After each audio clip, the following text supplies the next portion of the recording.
عورت ہونے کا جو کی بنیاد پر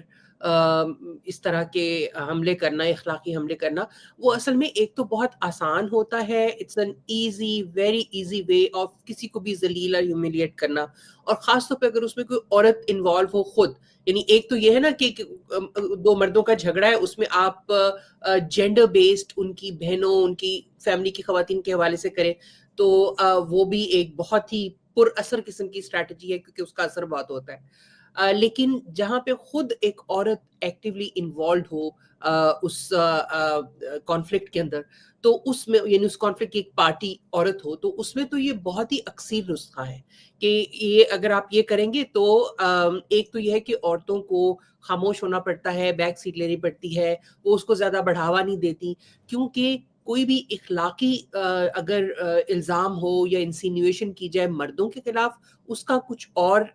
کانوٹیشن ہے. اگر وہ عورتوں کے خلاف ہو نا، تو اس کی بالکل کوئی اور کانوٹیشن ہوتی ہے، اور خاص طور پہ وہ عورت اگر سیاستدان ہو.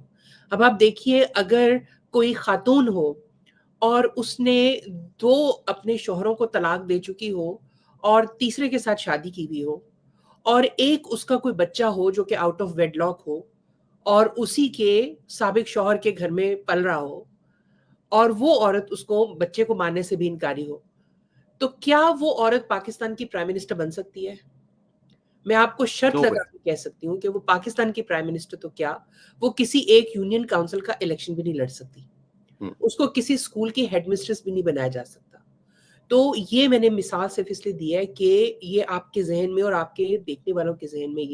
یہ چیز راسخ ہو جائے کہ جب آپ عورت کے بارے میں ڈائریکٹلی بات کرتے ہیں اور وہی بات اگر مرد کے بارے میں کرتے ہیں، تو دونوں کی یہ برابری نہیں ہے. یہ بہت ہی رقیق حملہ ہے عورت کے اوپر، کیونکہ اس کا کانٹیکسٹ ہمارا وہ پورا معاشرہ ہے جو عورت کو ایک بہت ہی مختلف پیمانے پہ تولتا ہے، اور اس کے جو کام ہے، ایکٹس ہیں، عورت جو پرفارم کرتی ہے یا مرد پرفارم کرتے ہیں، ان کے کانسیکوینسز بالکل مختلف ہوتے ہیں. تو یہ ایک کہنے کا مطلب یہ ایک بہت اکثیر اور بہت ہی پراثر نسخہ ہے. جب بھی آپ نے کسی کی مخالفت میں اس کو بہت آپ نے ہیومیلیٹ کرنا ہو، اور خاص طور پہ اگر وہ عورت ہو. یہاں پہ ہو یہ رہا ہے کہ چیف آف آرمی سٹاف جو ہیں وہ خود کچھ لوگوں کی آنکھوں کا بال بنے ہوئے ہیں، اور مریم نواز تو ہیں ہی. اب دیکھیے نا، جو خاص طور پہ پی ٹی آئی کے پرو پی ٹی آئی لوگ ہیں، یا پی ٹی آئی کے اپنے ممبران ہیں، یا خود عمران خان ہیں، وہ اگر کسی کو سمجھتے ہیں کہ جو ان کا مقابلہ کر سکتے ہیں وہ کرنے میں، نیریٹو بلڈنگ میں، لوگوں تک اپنا بات پہنچانے میں، تو وہ صرف اور صرف یا تو وہ بلاول ہے اور یا مریم نواز شریف ہے. اب آپ ان کی پالیٹکس سے بالکل ڈس ایگری کر سکتے ہیں. بہت ساری چیزیں ایسی ہیں جو میں مریم نواز شریف کی ان کے کام کرنے کے انداز سے یا ان کی اس سے ڈس ایگری کر سکتی ہوں، بلکہ اس کی ناقد بھی ہو سکتی ہوں. میرا حق ہے ان پر تنقید کرنا. وہ ایک سب سے بڑے صوبے کی آبادی کے لحاظ سے سی ایم ہیں، سیاستدان ہے، ایک بہت بڑی پارٹی، ایک ایسی پارٹی جو جسے ہم رائٹ آف دا سینٹر ہی سمجھتے ہیں، اس میں ایک خاتون کی حیثیت سے وہ ایک آلموسٹ ٹاپ پوزیشن کے اوپر ہے.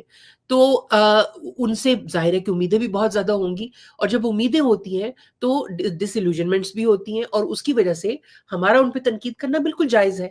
لیکن وہ تنقید کب جینڈر بیسڈ